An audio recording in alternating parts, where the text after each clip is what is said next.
तीन दिवसीय दौरे पर पटना पहुंचे रामनाथ कोविंद। एयरपोर्ट पर सीएम नीतीश तेजस्वी यादव ने किया स्वागत। पंचायत चुनाव के चौथे चरण के 36 जिलों के 53 प्रखंडों में मतदान जारी। मतदान केंद्रों पर सुरक्षा व्यवस्था के पुख्ता इंतजाम। पीएम मोदी ने किया कुशीनगर इंटरनेशनल एयरपोर्ट का उद्घाटन। यूपी को दिया बड़ा तोहफा, कहा भारत बौद्ध धर्म की आस्था का केंद्र। नमस्कार, आप देख रहे हैं डीटीवी भारत।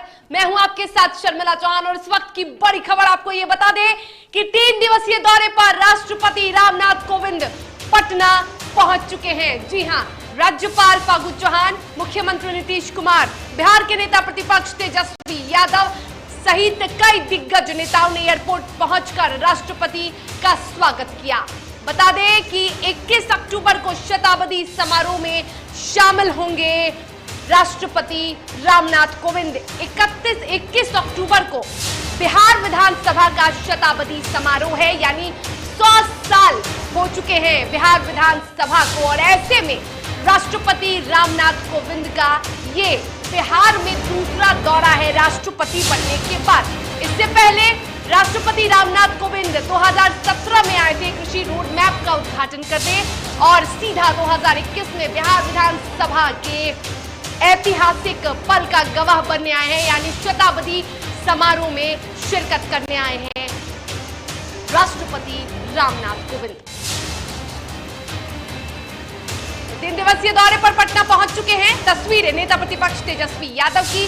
सीएम नीतीश कुमार भी एयरपोर्ट पहुंचे स्वागत करने राष्ट्रपति रामनाथ कोविंद का, और ये तस्वीरें जब राष्ट्रपति रामनाथ कोविंद पहुंच चुके हैं और वो अपनी फ्लाइट से उतर रहे हैं, और आप देख सकते हैं अपने विमान से, विशेष विमान से जब राष्ट्रपति उतरे हैं तो हवाई अड्डे पर तमाम जो बिहार के दिग्गज नेता हैं वो सभी मौजूद हैं। देख सकते हैं तस्वीरें, राष्ट्रपति रामनाथ कोविंद का स्वागत करते हुए राज्यपाल फागू चौहान, साथ में मुख्यमंत्री नीतीश कुमार, उनके साथ शिक्षा मंत्री विजय चौधरी, और ये बिहार के नेता प्रतिपक्ष तेजस्वी यादव एयरपोर्ट जाते हुए। तो तमाम जो बिहार के दिग्गज नेता हैं उन्होंने एयरपोर्ट जाकर राष्ट्रपति का स्वागत किया। तो राष्ट्रपति रामनाथ कोविंद पहुंच चुके हैं पटना, अपने 3 दिवसीय दौरे पर पटना पहुंचे हैं, और पटना पहुंचने के साथ ही पटना साहिब और पटना महावीर मंदिर जाकर दर्शन भी करने वाले हैं। आप देख सकते हैं तस्वीरें राज्यपाल फागू चौहान की, शिक्षा मंत्री विजय चौधरी, विधानसभा के अध्यक्ष विजय कुमार सिन्हा, बिहार के मुख्यमंत्री नीतीश कुमार और बिहार के नेता प्रतिपक्ष तेजस्वी यादव, तमाम नेता राष्ट्रपति का एयरपोर्ट पर स्वागत करते हुए। तो चलिए, इस पर अधिक जानकारी के लिए हमसे बातचीत करने के लिए हमारे सहयोगी निर्भय फोन लाइन पर जुड़े हुए हैं। निर्भय, राष्ट्रपति 3 दिवसीय दौरे पर पहुंच चुके हैं बिहार, और राष्ट्रपति बनने के बाद ये रामनाथ कोविंद का दूसरा दौरा है बिहार में। बिल्कुल शर्मिला, देखिए 3 दिवसीय दौरे पर राष्ट्रपति रामनाथ कोविंद पटना पहुंच चुके हैं, और इसके बाद वो 3 दिवसीय दौरे की अगर बात की जाए तो खास तौर पर सबसे बड़ी बात है कि कभी यहाँ राज्यपाल रहे राष्ट्रपति रामनाथ कोविंद जब यहाँ पहुंचे हैं तो बखूबी उनका स्वागत जिस तरीके से हुआ, ये देखने वाली बात थी नेता प्रतिपक्ष तेजस्वी यादव से। हालांकि ये प्रोटोकॉल भी है कि राष्ट्रपति के स्वागत के लिए, लेकिन इस बार तस्वीरें बदली हुई थी, क्योंकि आगवानी जो है वो बिहार विधानसभा के अध्यक्ष विजय कुमार सिन्हा कर रहे थे। हालांकि वहां पर कई मंत्री जो थे वो मौजूद थे, नेता प्रतिपक्ष तेजस्वी यादव भी पहुंचे हुए थे, और वहां पर राष्ट्रपति जब पहुंचे उनकी अगवानी के बाद उनको गार्ड ऑफ ऑनर भी दिया गया बगैर इसके लिए सम्मान में, जो कि स्टेट हैंगर में राष्ट्रपति को गार्ड ऑफ ऑनर दिया गया। उसके बाद राष्ट्रपति अब वहां से सीधे राजभवन के लिए निकल चुके हैं। लेकिन जो कार्यक्रमों की बात की जाए राष्ट्रपति की, तो आज शाम से कार्यक्रमों की जो कार्यक्रम होने हैं उसमें बखूबी जो राष्ट्रपति है वो शामिल होंगे, लेकिन मुख्य कार्यक्रम जो है वो कल होंगी, और कल मुख्य अतिथि के तौर पर राष्ट्रपति रामनाथ कोविंद शामिल होंगे। अगर उनके कार्यक्रमों की बात करें शर्मिला, तो आज शाम में राजभवन में पटना हाईकोर्ट के जजों के साथ एक हाईटी मीटिंग होने वाली है। इस मीटिंग में राष्ट्रपति शामिल होंगे, बाकायदे वहां बातचीत होगी सभी के बीच में। इसके बाद अगर शताब्दी समारोह की शुरुआत जो कल हो रही है उसमें सुबह की अगर बात की जाए तो राष्ट्रपति रामनाथ कोविंद जो है वो एक बौद्धिक वृक्ष भी लगाएंगे, और साथ ही साथ शताब्दी वर्ष स्तंभ का भी शिलान्यास करेंगे और उसके बाद जो कार्यक्रम होने वाले हैं उस कार्यक्रम में मुख्य अतिथि के तौर पर शामिल होंगे। और हमारे अगर बिहार की बात कर ले तो बिहार के लिए गौरवान्वित क्षण है, क्योंकि 100 साल हो चुके हैं बिहार विधानसभा को, और ऐसे में क्या कुछ खास तैयारियां की गई हैं? कल इस कार्यक्रम में क्या विशेष होने वाला है?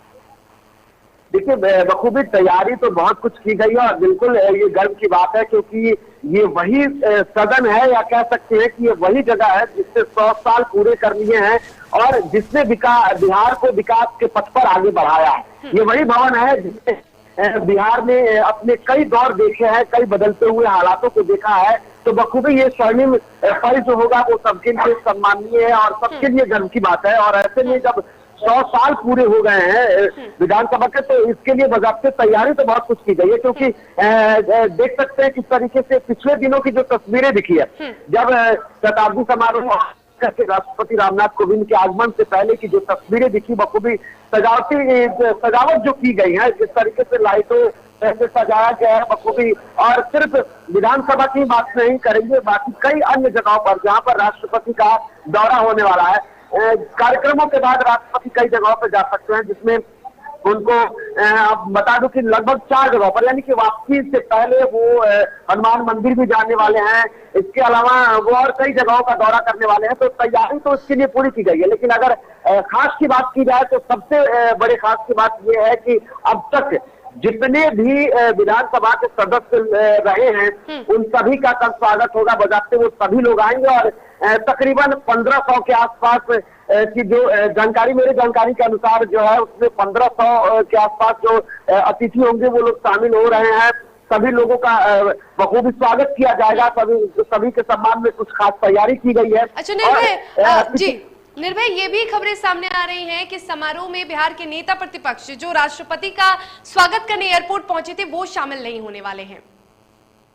बिल्कुल शर्मिला, देखिए हालांकि इस पर कुछ खास मैं नहीं बोल पाऊंगा, लेकिन हाँ इतना जरूर बता दूं कि जिस तरीके के शेड्यूल की बात की जा रही है तो नेता प्रतिपक्ष तेजस्वी यादव फिलहाल बिहार में चुनाव दो सीटों पर, एक मुंगेर जिले का तारापुर और दूसरा दरभंगा का कुशेश्वर स्थान है, वहां पर चुनाव की तैयारी बखूबी जोर शोर से चल रही है और वक्त ज्यादा दिन दूर नहीं है। अब अगर प्रचार की बात की जाए तो लगभग 7 से 8 दिन और बचे हुए हैं। 30 तारीख को मतदान होना है, 30 तारीख आज हो गए। तो ऐसे में अब वक्त नहीं है और नेता प्रतिपक्ष किसी भी तरीके की कमियों को छोड़ना नहीं चाहते हैं, या बखूबी कह सकते हैं कि वो तैयारी में इस तरीके से लगे हुए हैं। तो वो तैयारियों को लेकर के जो जानकारी हमारे पास है उसके अनुसार वो राष्ट्रपति का स्वागत में जरूर मौजूद थे, लेकिन उसके बाद उनका दौरा जो है वो तारापुर के आने के बाद अब कुशेश्वर स्थान निकलने वाले हैं। बिल्कुल बिल्कुल निर्भय, तो उपचुनाव की तैयारियों में जुटे हैं नेता प्रतिपक्ष और इसी कारण से ये खबरें सामने आ रही है। हालांकि अभी फिलहाल इस पर आधिकारिक पुष्टि नहीं की गई है कि नेता प्रतिपक्ष इस समारोह में शामिल नहीं होंगे, क्योंकि आज वो कुशेश्वर स्थान के दौरे पर रवाना हो सकते हैं। चलिए, तमाम जानकारी के लिए हमसे बातचीत करने के लिए आपका बहुत शुक्रिया निर्भय।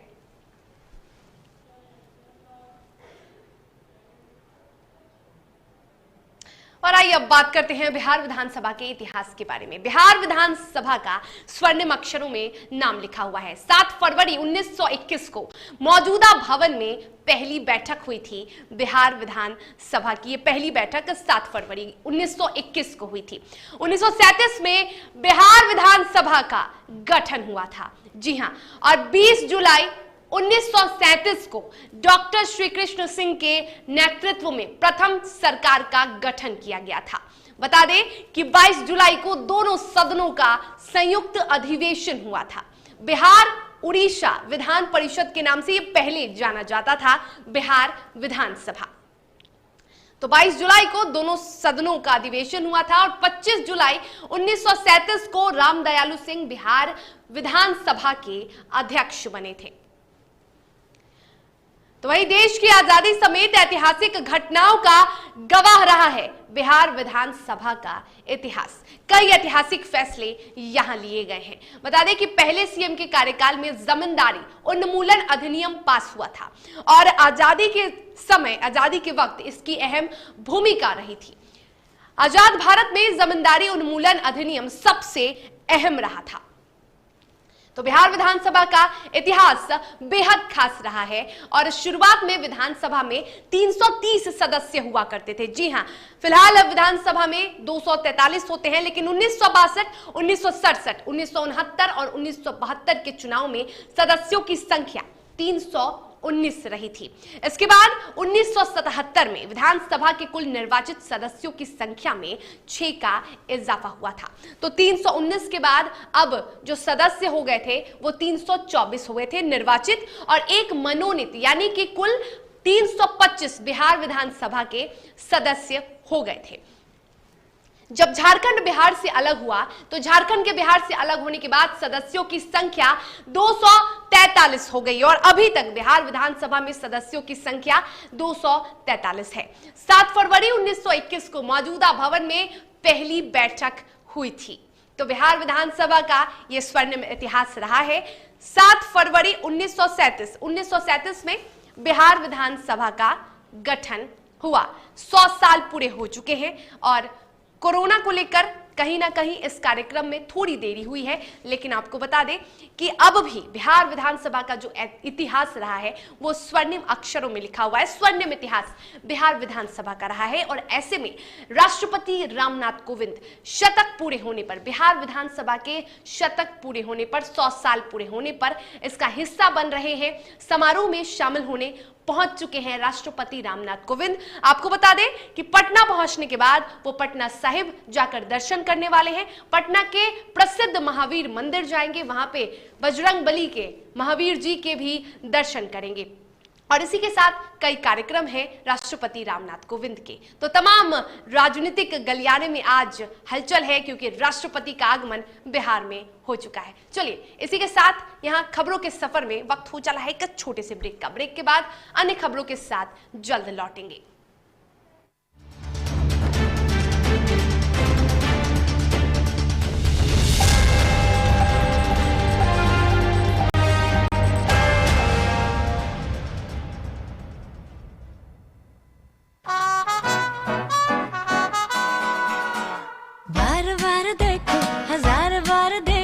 ये देखने की चीज है, हमारा दिल रुबा ताली हो,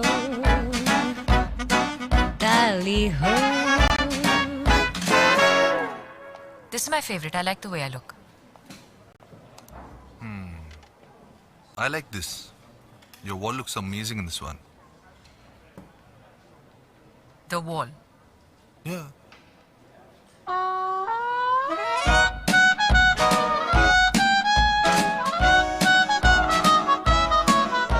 Ultra Sheen paint that steals your spotlight.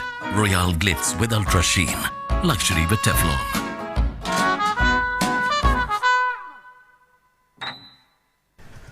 दादी, इतने सारे पापड़ बन गए, क्या करे?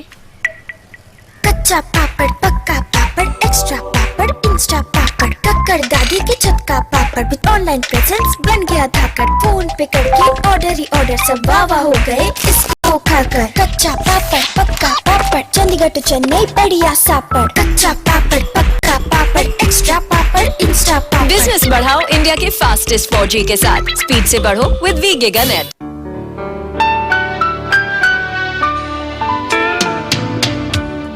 कुछ खास है हम सभी में, कुछ बात है हम सभी में, बात है खास है, कुछ स्वाद है, क्या स्वाद है जिंदगी में। Cadbury's Dairy Milk.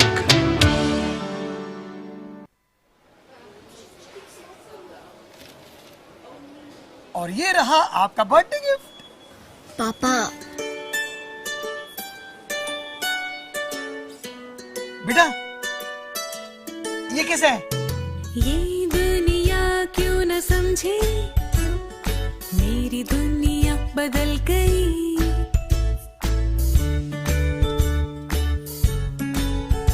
और ये देखो पीहू,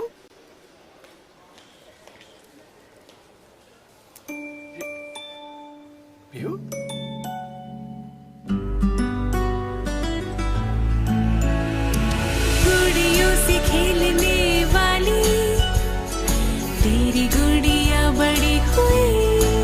बच्चे कब बड़े हो जाते हैं पता ही नहीं चलता।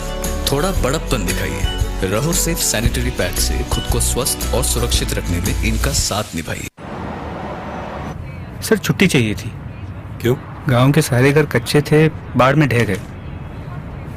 मेरा भी। Good morning sir. देखिए, बुनियाद भी पक्की, आपका नया घर भी पक्का, सालों साल चलेगा सर। ठीक है, ले लो छुट्टी।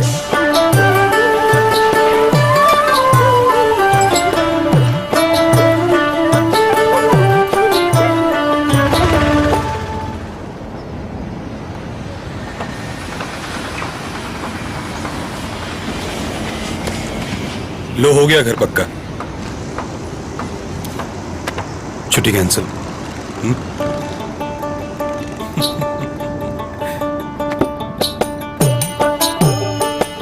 सच्ची खुशी वही होती है जिसकी बुनियाद दूसरों की खुशी में हो। कोणार्क, खुशियों की बुनियाद। अबे गुड्डू, ठीक से लगाओ बे। रिश्तेदार आएंगे तो उनको लगना चाहिए ना कि इस घर में हमारे चंदा का कितना मान सम्मान है, और आज हम और हमारा परिवार कितना खुश है। हाँ हम तो आपको बताने ही भूल गए, हमारी चंदा इतने सालों बाद गाभन हुई है। और पहले जो दो खाए ना तो स्वस्थ और तंदुरुस्त कैसे रहेगी। भला हो मधुसूदन गोल्ड पशु आहार का, जिसके देने से हमारी चंदा गाभन हुई और उसको एक रिष्ट पुष्ट बच्चा हुआ। अगर आप भी अपने पशुओं से करते हैं प्यार तो उन्हें दीजिए सिर्फ और सिर्फ मधुसूदन गोल्ड पशु आहार। भाग खुल जाएंगे।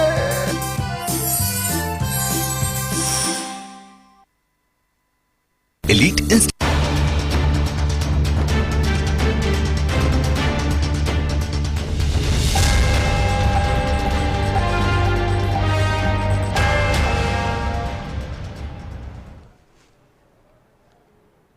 चलिए, ब्रेक के बाद एक बार फिर से आप सभी का स्वागत है। गांव की सरकार, जी हां, गांव की सरकार बन रही है और ऐसे में चौथे चरण का मतदान हो रहा है बिहार में पंचायत चुनाव को लेकर।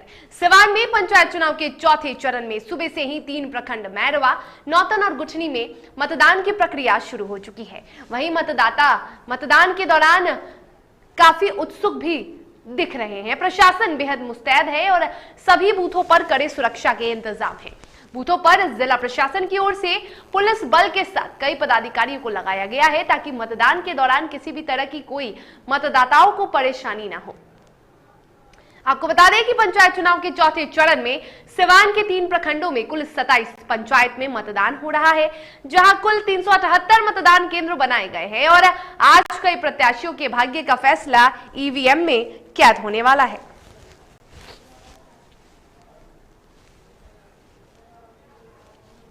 बिहार में त्रिस्तरीय पंचायत चुनाव के लिए चौथे चरण का मतदान जारी है और इस दौरान मुजफ्फरपुर जिले के मुशहरी और बोचहा प्रखंड के 40 पंचायतों में चुनाव की प्रक्रिया सुबह 7 बजे से जारी है। भारी सुरक्षा के बीच चल रही मतदान की प्रक्रिया के दौरान लगातार बारिश के बावजूद भी मतदाताओं की भीड़ अपने मताधिकार का प्रयोग करते हुए नजर आ रही है। वहीं चुनाव में किसी भी तरह की कोई समस्या ना हो, इसको लेकर वरीय अधिकारी दल बल के साथ क्षेत्रों का जायजा ले रहे हैं। तो में मतदान शुरू हो रहा है और अभी हम बोचहा प्रखंड में हैं, जहां नियर NH 57 के बगल में आप देख सकते हैं कि यहाँ बूथ बना हुआ है और बारिश में भी लोगों के अंदर किस तरह का उत्साह है। ये बारिश को लेकर इस तरह का माहौल खराब किया हुआ है, कोई व्यवस्था है ये नहीं है। सरकार को ये आता है कि वोट कराना है बस, मतलब मतदान को लेकर आप लोग जो है तो काफी उत्साह से है, ये बढ़ करके देना है, क्या करें। बारिश में आप फसल लेंगे चुनाव को लेकर और क्रोध प्रशासन के प्रति क्यों? तब हम तो प्रशासन ने लोगों की सुविधा के लिए कुछ तो व्यवस्था किया होगा, लेकिन केवल कागज पर। हकीकत आपके सामने हाईवे के बगल में है, कभी भी दुर्घटना घट सकती है। बारिश का मौसम है, पिछले 3 दिनों से बारिश हो रही है। जब अस्थायी जो बुथ था उसके बदले में अस्थायी बुथ का निर्माण हुआ तो मौसम और जनता के सुविधा को देख कर बुथ बनना चाहिए। ऐसा कुछ नहीं हुआ, मतलब तैयारियों में कुछ कमी रही, बहुत कमी। त्रिस्तरीय पंचायत चुनाव के चौथे चरण के दौरान पूर्वी चंपारण जिला अंतर्गत केसरिया के 17 और ढाका प्रखंड के 23 पंचायत में सुबह 7 बजे से मतदान की प्रक्रिया जारी है। इस दौरान केसरिया में 222 और ढाका प्रखंड में 332 मतदान केंद्रों पर 3,06,202 मतदाता अपने मताधिकार का प्रयोग करेंगे।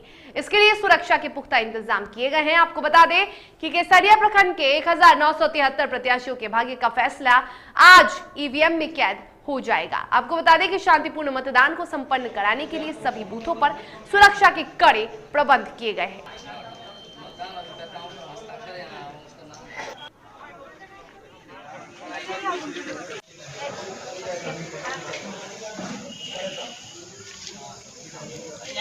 आप लोग वहां भीड़ मत लगाइए।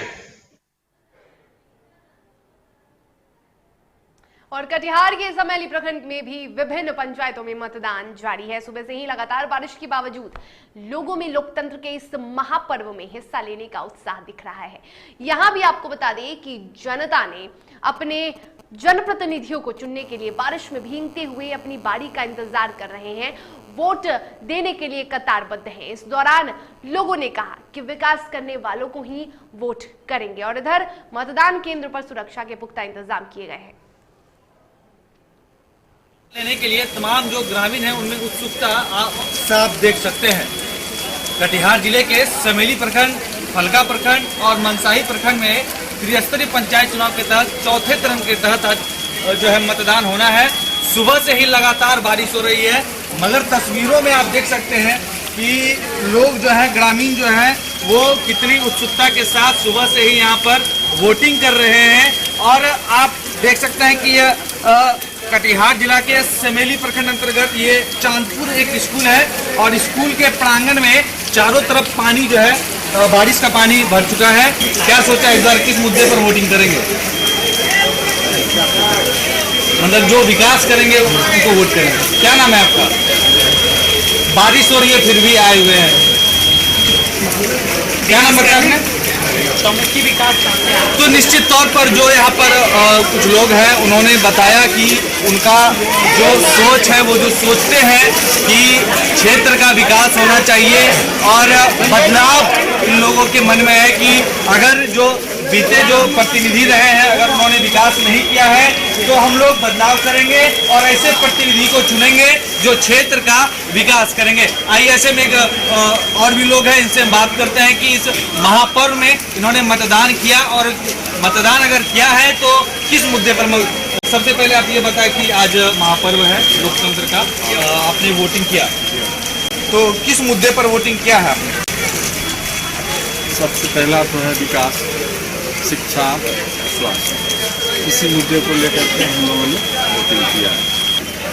तो निश्चित तौर पर ये जो लोकतंत्र का महापर्व है इसमें एक सबसे बड़ी खास बात यह है कि इस चौथे चरण के मतदान में कि आप देख रहे हैं कि तस्वीरों में सुबह से ही बारिश हो रही है, सुबह नहीं कल से ही बारिश हो रही है, इसके बावजूद लोगों में उत्सुकता की कमी नहीं है।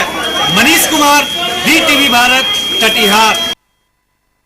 बारिश हो रही है लेकिन मतदाताओं में अलग उत्साह देखने को मिल रहा है। हमारे साथ हमारे सहयोगी कटिहार से मनीष जुड़े हुए हैं। मनीष, मतदाताओं में उत्साह तो दिख रहा है लेकिन मतदान केंद्र का क्या नजारा है, क्या कुछ व्यवस्था है?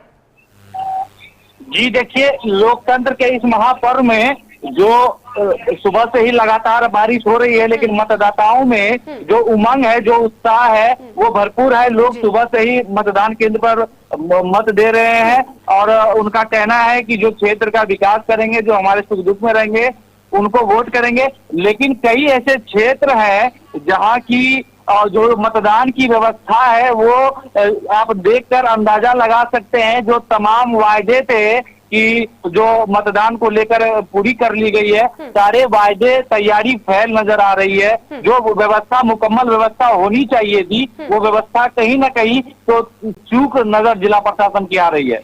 क्या कुछ व्यवस्थाओं में कमी देखी जा रही है मनीष?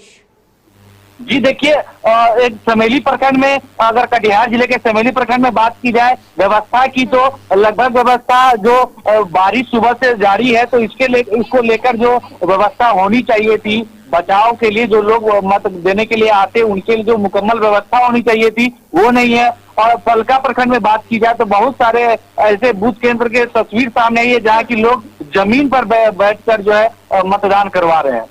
चलिए, जमीन पर बैठकर भी मतदान हो रहा है, लोगों का उत्साह कम नहीं है, लेकिन प्रशासन लापरवाह नजर आ रही है। तमाम जानकारी के लिए, बातचीत करने के लिए, अपडेट देने के लिए आपका बहुत शुक्रिया मनीष।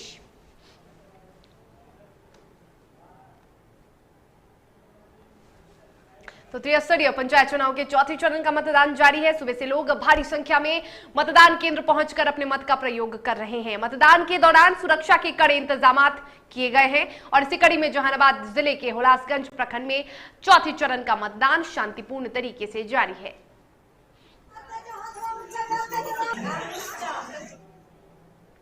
झमाझम बारिश के बीच भी शाहकुंड प्रखंड में मतदाताओं का हर्षोल्लास देखते ही बन रहा है। मतदान केंद्र पर सभी महिलाएं और पुरुष मतदान देने के लिए बढ़ चढ़कर हिस्सा लेते नजर आ रहे हैं। आपको बता दें कि भागलपुर पंचायत चुनाव के चौथे चरण के 19 पंचायतों में विभिन्न पदों पर 1199 प्रत्याशियों के भाग्य का फैसला होगा और इसमें 1,39,545 मतदाता 246 बूथों पर प्रत्याशियों के भाग्य का फैसला करेंगे।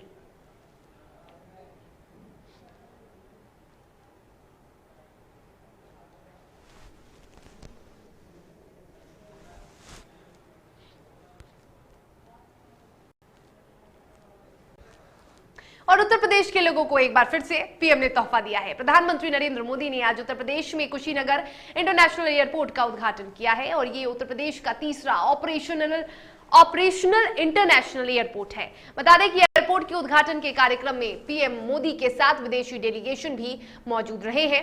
प्रधानमंत्री नरेंद्र मोदी ने कुशीनगर इंटरनेशनल एयरपोर्ट के उद्घाटन के बाद एक जनसभा को संबोधित भी किया। संबोधन के बाद प्रधानमंत्री नरेंद्र मोदी ने भिक्षुओं से मुलाकात भी की।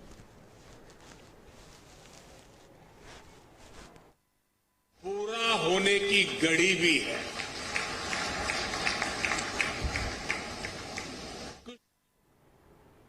और इसी के साथ खबरों के सफर में फिलहाल इतना ही। तब तक के लिए मुझे दीजिए इजाजत, लेकिन आप स्वस्थ रहिए, सुरक्षित रहिए, कोरोना के हर लहर से खुद को और अपनों को बचाइए और देखते रहिए DTV भारत। नमस्कार।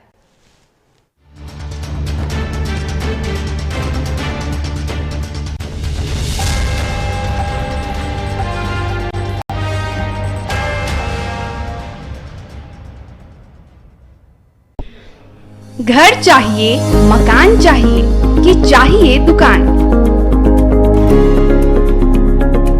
या फिर चाहिए जमीन जायदाद, वो भी बिना ब्रोकर, बिना कमीशन के,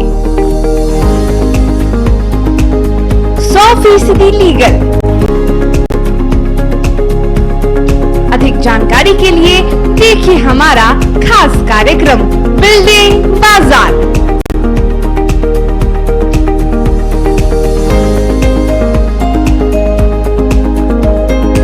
सिर्फ DTV भारत पर शनिवार और रविवार रात 8:30 बजे।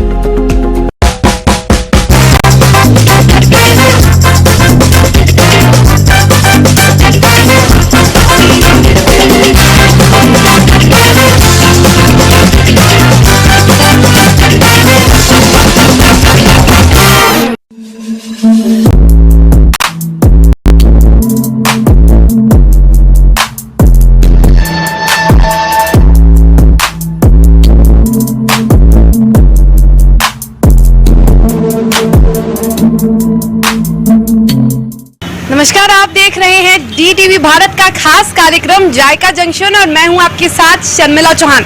जब खाने की बात आती है तो सबसे पहले दिमाग में ये आता है कि कहीं अच्छे जगह पे जाते हैं और वहां के सबसे पसंदीदा चीज होती है वो हम खाते हैं। आज हम आपको लेकर आए हैं राजधानी पटना के एक ऐसे जगह पे, एक ऐसे रेस्टोरेंट में, मोटू भाई, जहां पे आपको हर चीज चखने को मिल सकता है, चाहे वो चाट पापड़ी हो या फिर खाना या चाइनीज या फिर कोई कुजीन। तो सबसे पहले हम आपको ले चलेंगे मोटू भाई और आपको शुरुआत करेंगे हम स्नैक्स से। स्नैक्स क्योंकि सबका पसंदीदा होता है, जब भूख होती है तो भी खा सकते हैं और जब भूख नहीं होती है, थोड़ी सी भूख होती है, तो सबसे ज्यादा जो खाए जाने वाला डिश होता है वो स्नैक्स ही होता है, जैसे वो गोलगप्पे हो, चटपटी पापड़ीज हो या फिर समोसे हो। तो यहाँ हम लेके आए हैं आपको मोटू भाई में और हम आपको दिखाएंगे यहाँ के सबसे पसंदीदा और सबसे फेमस चीजें जो आप खा सकते हैं और मोटू भाई की सबसे खासियत क्या है, कौन सी खास डिश है जो यहाँ पे लोगों को खिलाई जाती है। तो सबसे पहले हम मोटू भाई आएंगे और यहाँ पे हम आपको दिखाएंगे कि सबसे जो ज्यादा पसंद किया जाने वाला डिश है वो क्या है। तो सबसे पहले हम आपको दिखा रहे हैं स्नैक्स, जहाँ पे चाट बन रहा है और ये चाट की तैयारी हो रही है। फिलहाल आप लोग क्या बना रहे हैं? अभी तो बना रहे हैं बास्केट चाट। बास्केट चाट में क्या क्या कुछ होता है इसमें? बास्केट चाट हमारी लखनऊ की फेमस चाट है, तो कोशिश की है कि वो पटना में लेके हम आए हैं तो उसको यहाँ बनाते हैं। बाकी बास्केट चाट है हमारे पास और फायरमेट का चाट है। तो इसी सबसे ज्यादा मोटू भाई अगर किसी चीज के लिए फेमस है तो वो चाट के लिए फेमस है और जो भी स्नैक्स है उसके लिए फेमस है। तो सबसे ज्यादा यहाँ पे लोग आते हैं तो वो क्या खाना पसंद करते हैं? चाट खाते हैं, उनसे हम कहते भी हैं कि सर हमारे पास मेन कोर्स है चाइनीज है, उसको भी ट्राई करिए। तो लोग कहते हैं कि सर हमको चाट खाना, क्योंकि पटना में ऐसा चाट नहीं है कहीं।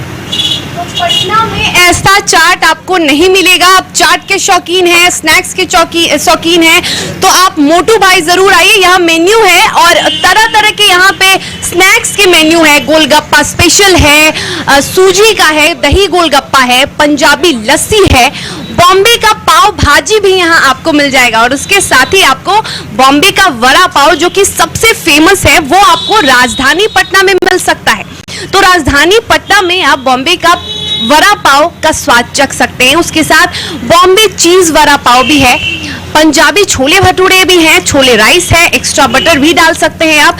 तो ये तमाम जो मेन्यू है वो है स्नैक्स की, यानी कि आप जो खाना चाहें आप खा सकते हैं। यदि आप मोटू भाई आए हैं तो आप स्नैक्स खाना बिल्कुल भी ना भूलें और इसके साथ ही हम आपको और भी सारी चीजें दिखाएंगे और जो भी हमारे शेफ हैं जो कि सबसे अच्छा स्नैक्स बनाते हैं, लोगों का कहना है, ये हम नहीं कह रहे हैं, ये राजधानी के जो लोग हैं जो पटना वासी हैं वो कहते हैं कि जो यहाँ का स्नैक्स है वो बहुत बेहतरीन होता है। यहाँ पे मैं देख रही हूँ कि बॉम्बे वड़ा पाव भी है, जो कि बॉम्बे का वड़ा पाव सबसे फेमस होता है। तो बॉम्बे वड़ा पाव को यहाँ पटना के लोग पसंद करते हैं? जी बिल्कुल पसंद करते हैं, वो तो हमारा जोमेटो पे ज्यादा तक जाता है। जोमेटो पे जाता है। जी। और सबसे ज्यादा पसंद करने वाला डिश क्या है यहाँ पे लोगों का?